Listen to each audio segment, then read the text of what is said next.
ran a maternity and a hospital, a big hospital situated at the heart of the coal city in Enugu, was burning that particular Sunday afternoon. Commotion was everywhere. The doctors and the nurses on duties fled the maternity wards and ran for their wives. A man called Young Don brought his wife to the hospital to deliver a baby.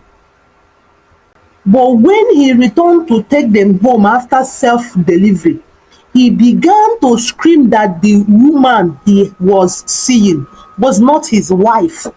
He demanded from the hospital management to provide his real wife. Or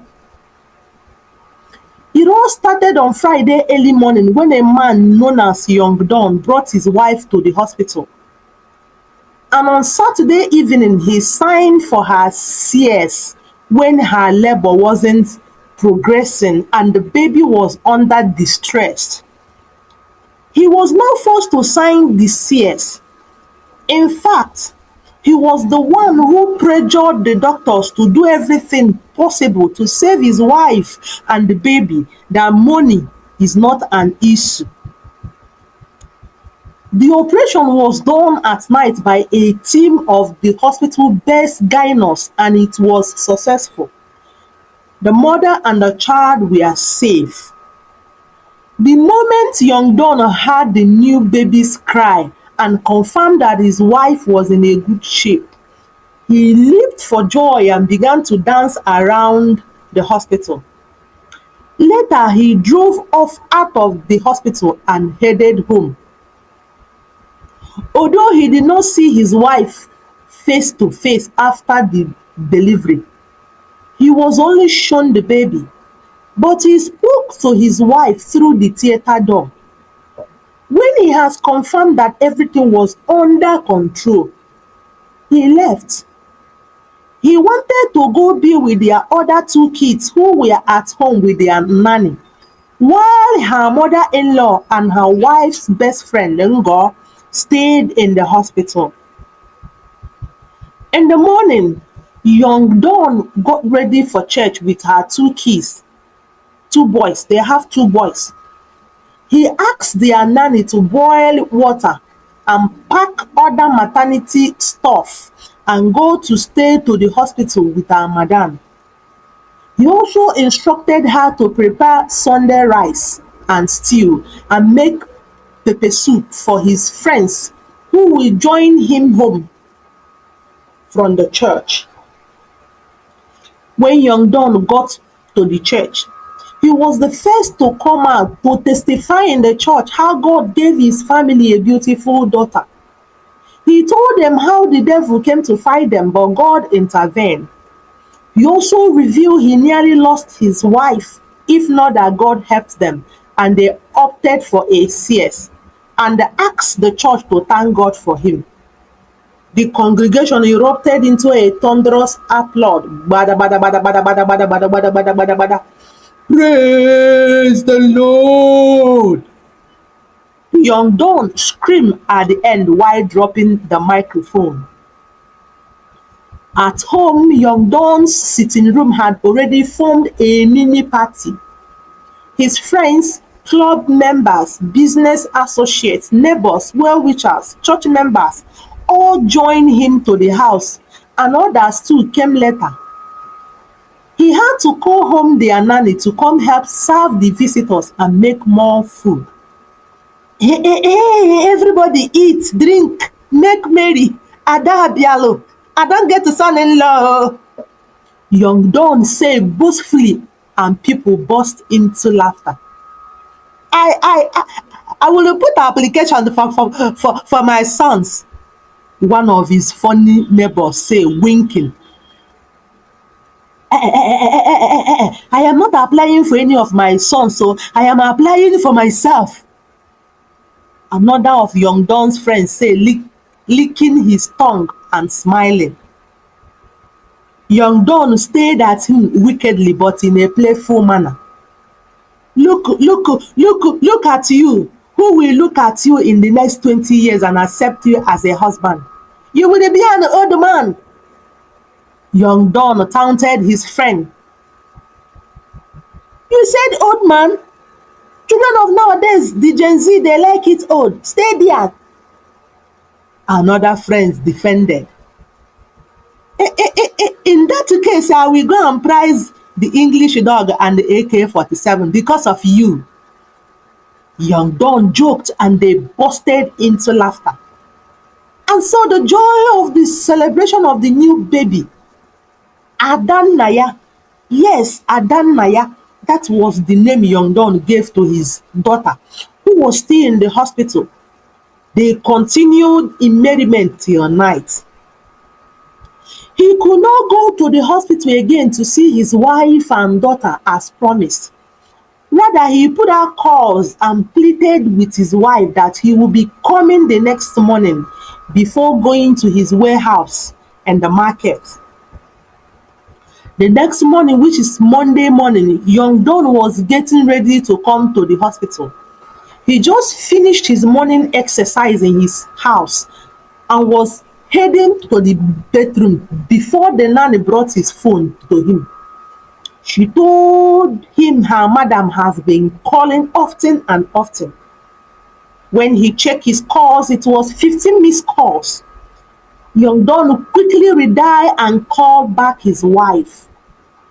They been waiting there, sir. His wife answered with anxiety in her voice. She was calling to tell her husband not to drive out that morning to the hospital, that the unknown gunman has been shooting sporadically in the air in the area since morning, because Monday was a sit-at-home day. And so Young Don waited at home until late afternoon when there was a movement. He got ready with his sons and drove to the hospital.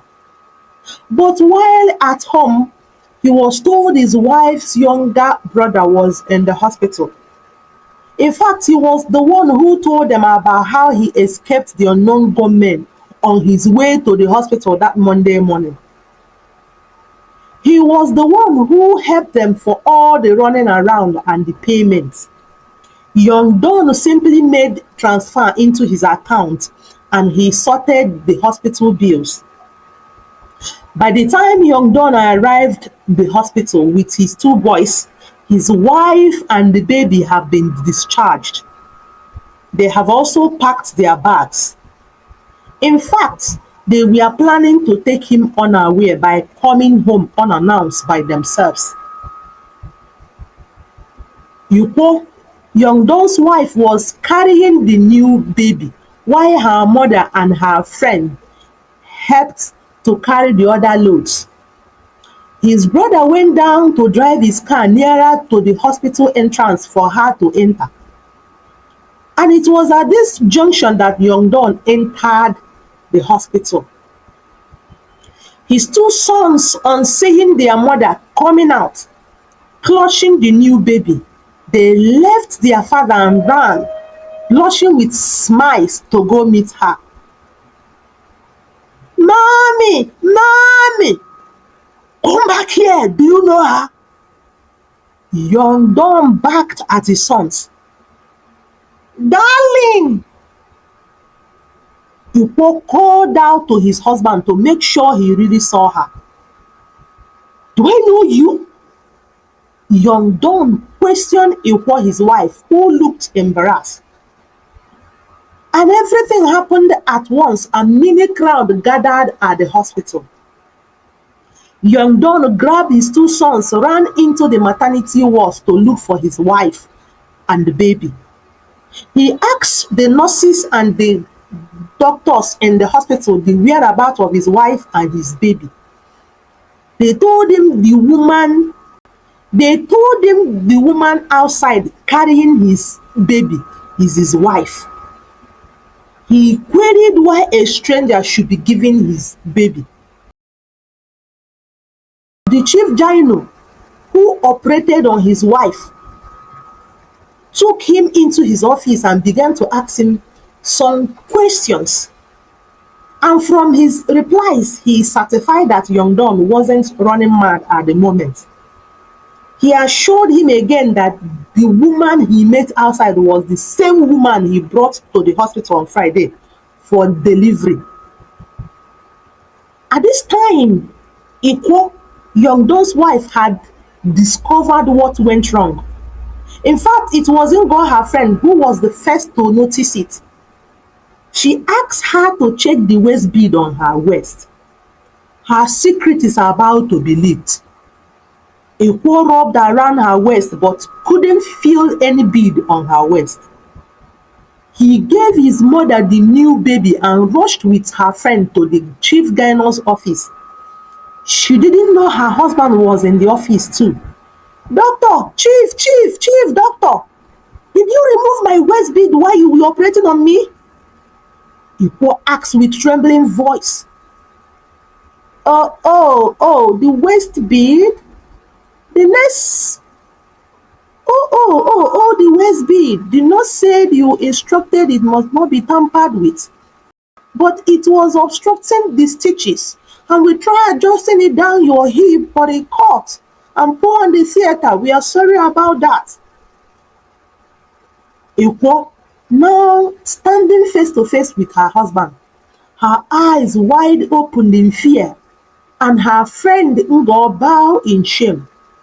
You, Ikwo, my wife? God forbid! Young Don cried, feeling to throw up. At that junction, Ikwo fainted in doctor's office. Her friend too fainted.